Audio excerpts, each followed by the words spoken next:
The next word is Gawatlab. So you start off with a G. So the G works differently in Haisla than it does in English. This is what's called a uvular sound. So this is your uvula here.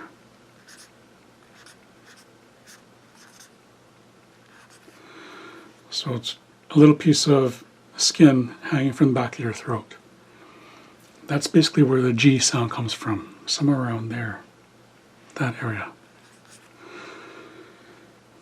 Now, the thing that makes the G in Haisla different than in English is that it's what's called palatalized. So this area here is your hard palate. So what this means is that when you make a G sound, the back of your tongue is kind of coming up towards this area. So it starts off making kind of a G sound. And it's followed, since it's palatalized, what happens is that your tongue moves forward. As it moves forward, you get kind of a Y sound. So what comes out is actually more of a G sound. So we're not saying G, we're saying G, because of the movement of your tongue coming up towards your palate and then moving forward. That's what makes the G sound.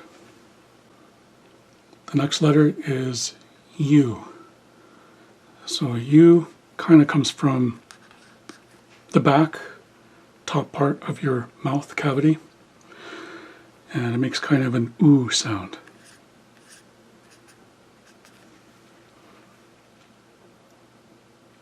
Then we have A. A comes from further down, and it makes more of an ah sound. So you have oo, then ah. So you're starting with the G, moving into oo, and then ah. So you have ga, oo, ah. Gyawa. The next symbol is what's called a barred lambda.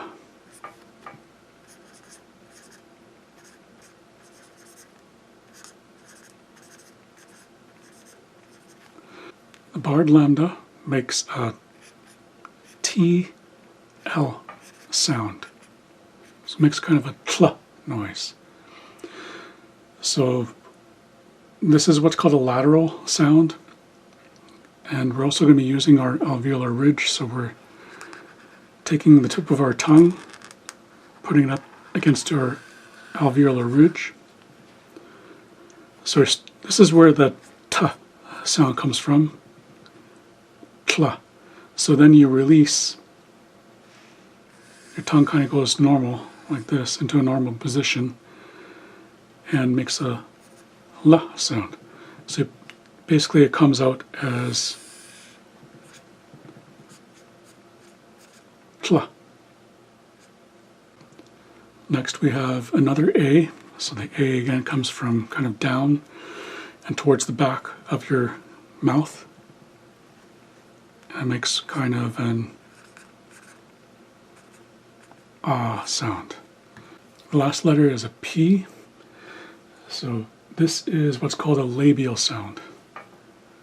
So labial basically means we're using our lips.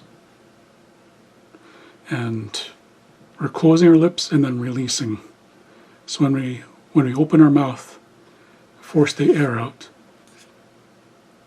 it makes kind of a P sound. So to spell this word, start off with the G, U, A. We have our barred lambda, another A with the slanted line over top of it.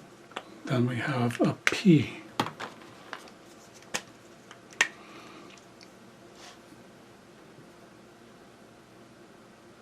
So if we break this up into syllables. Actually, we'll put another one here. So G is palatalized, making kind of a G sound. So it's not a regular G, it makes a G sound. A regular O, or a regular U, makes kind of an oo sound. We have A making kind of an ah sound. So we have gya, u, ah, giwa, or gyawa. Then we have the barred lambda, making a tla sound. We have another A. This symbol here is an accent. So it tells us to say this last syllable louder. Since the A and the P are together, they form one syllable. We're going to end with more emphasis on this last syllable. Actually, it's not going to be louder, it's going to be raised, it's going to be a higher pitch. And then P just basically makes a P sound. So you put them together, you have Gyuatlab. So sometimes I hear Gyuatlab, other times I hear Gyawatlab. So it's almost like this U is gone. From what I can gather, either pronunciation is correct. You could say either one. But looking at the way it's spelled, I would probably think that Gyuatlab would be the proper way to say it. This P is a little bit softer. It sounds almost like a B. It makes kind of a B sound. Gyawatlab. And the reason for using this barred lambda, Emma Bach uses a TL to represent this. If we spelt it using the TL instead, oops, I forgot the A.